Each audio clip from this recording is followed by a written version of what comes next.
halgan dheer oo naf iyo maalba loo soo horay ayuu ku yimid gooniisutaaga Somaliland bal haddaba waxaynu eegi doonaa 1994kii xuskii ugu horreeyay ee loo sameeyo xafladda 16 Juun kaas oo lagu qabtay khayriida magaalada Hargeysa waqtigaasi Muuse Biixi Cabdi madaxweynaha hadda wuxuu ahaa wasiirka arrimaha gudaha waxaynu eegi doonaa xafladdaasi iyo qaabkii ay u dhacday iyo xaaladii waqtiga lagu sugnaa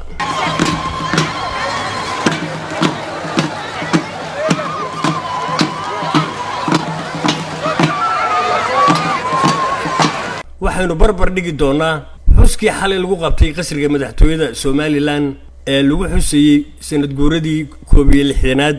ee ka soo wareegtay waqtiga aynu mustacmaradda Ingiriiska aan gobonimada ka qaadanay nasiib wanaag waqtiga markuu ahaa wasiirka arrimaha gudaha oo yahay maanta madaxweynaha jamhuuriyadda Somaliland Muuse Biixi Cabdi haddaba guud ahaan waxaynu eegi doonaa farqiga weyn ee u dhaxeeya labada waqti muddada ay ka soo wareegtay 27 sanadood iyo maanta Somaliland halka ay marayso dhinac walba oo leego horumarka ay ka gaadhay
dambe yani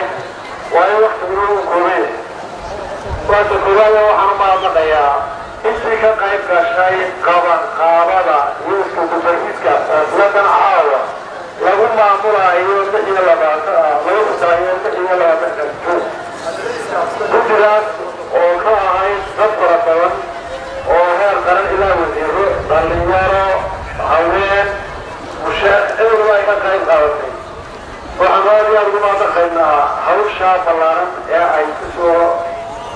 kuween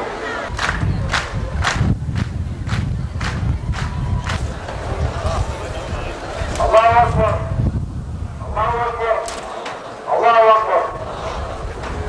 بسم الله الرحمن الرحيم والصلاة والسلام على أشرف المرسلين سيدنا محمد وعلى آله وصحبه وسلم أما بعد مركب الله رئيسا وحمسه كثيرا تدوينها غير الرئيسة halkan xaawil munaasabada sida sharafta leh ee quruxda badan leh ee wadaninimadu ku jirto ee ay munaasabadan u qiimeeyeen marka labaad hadal badan waa kicin oo ku saabsan munaasabadan waayo berito yaa looga hadli doonaa ama riwaayadii halkan idinku tusaxiiba wixii laga oran lahaa taariikh ahayd iyo wixii lasoo maray ahaa fanaaniinteena iyo aqwaaniintana inoo ramay jirtay waxaan halkan ka odhanayaa iyadoo dhaqaalana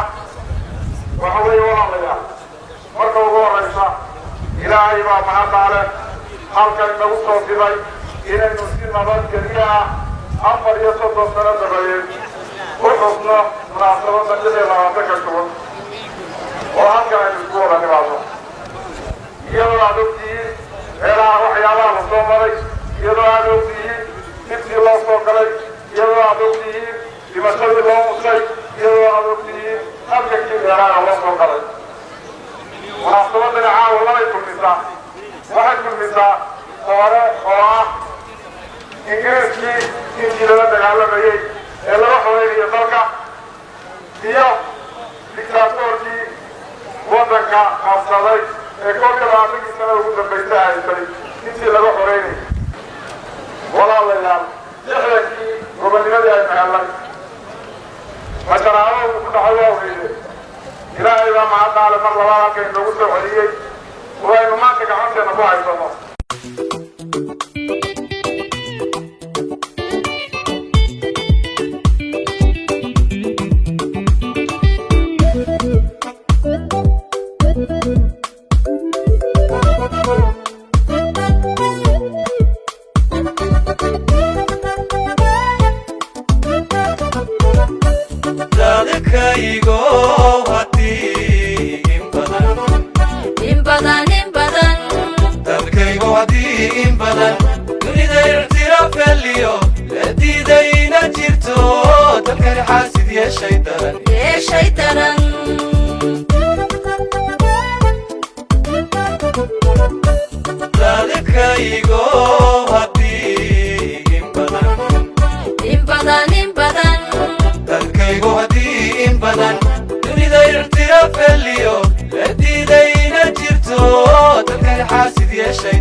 حرية ديمقراطينا هاي حمدك دايما إسكالي حمدك دايما إسكالي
مدن مدحوينه wax salaanta calanka u diyaara ciidamada qaranka jamhuuriyadda Soomaaliland ku soo dhawow